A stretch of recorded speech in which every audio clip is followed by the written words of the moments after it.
tuwid ay namamatay at walang nag-iisip nito. Ang mababanal ay inaagaw sa buhay at walang nakaunawa na ang matuwid ay inaalis upang may ligtas sa kasamaan.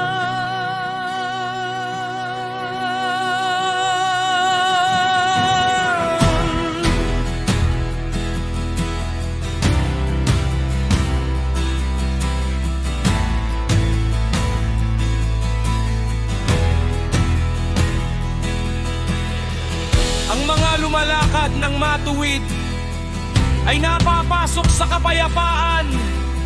Sila'y nagkakamit ng kapahingahan sa kanilang pagkakahiga sa kamatayan. Ngunit kayo, lumapit kayo, kayong mga anak ng mangkukulam, kayong lahi ng mga mangalunya at mga patuto!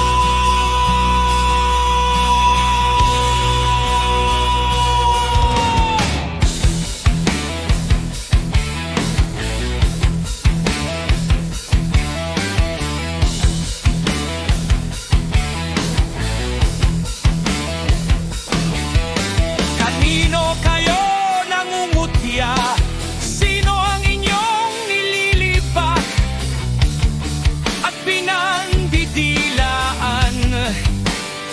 Hindi ba't kayo ay supling ng mga rebelde?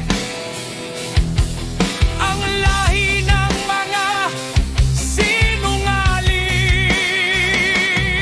Kayo'y nag-aalab ng pita sa gitna ng mga puno ng ensina at sa ilalim ng bawat malagong puno.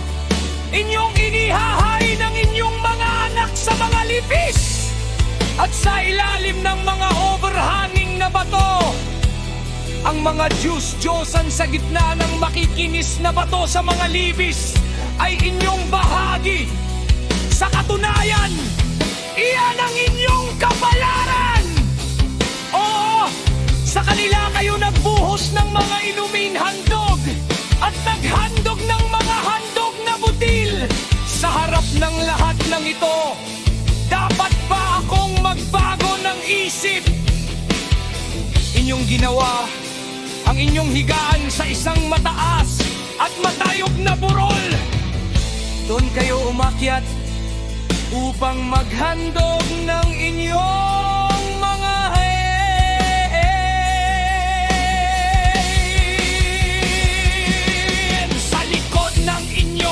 pintuan at inyong mga haligi ng pinto. Inyong inilagay ang inyong mga sagisag na pagano. Sa pagtalikod sa akin, inyong inilantad ang inyong higaan. Kayo'y sumamparyan at pinalao ang ito. Kayo'y nakipagtipan sa mga iniibig ninyo at kayo'y tumingin ng may pita sa kanilang mga hubad na katawan. Kayo'y nagtungo kay Molek, nadala ang langis ng oliba at pinarami ang inyong mga pabango.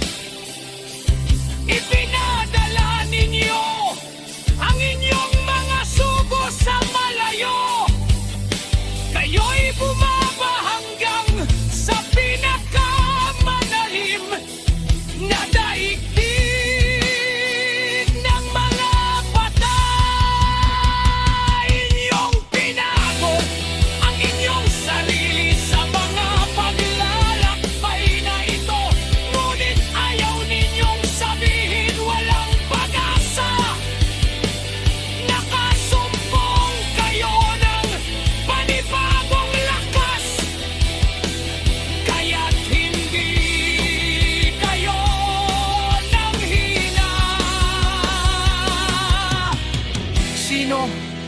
ang inyong kinatakutan at ikinilabot. Kaya't kayo'y naging taksil sa akin at hindi ninyo ako inalaala. Ni sinaulo ang mga ito, hindi ba't dahil sa matagal akong nanahimik, kaya't hindi ninyo ako kinatatakutan? Ilalantad ko ang inyong katuwiran at inyong mga gawa, at hindi ito magdudulot ng pakinabang sa inyo. Kapag kayo'y dumadaing para sa tulong, ipaubayan ninyo sa inyong koleksyon ng mga Diyos-Diyosa nang magligtas sa inyo. Ang hangin ng magdadala sa kanilang lahat, isang hininga lamang ang tatapon sa kanila. Ngunit ang sino mang magkukup-kup sa akin ay magmamana ng lupain at magmamay-ari ng aking banal na bundok.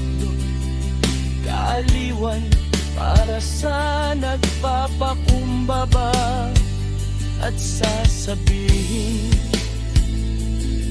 magtayo, magtayo, ihanda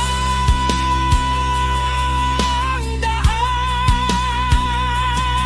Alisin ang mga hadlang sa daanan ng aking bayan, sapagkat ganito ang sabi ng kataas-taasan at kamahalan. Siya na nabubuhay magpakailanman, na ang pangalan ay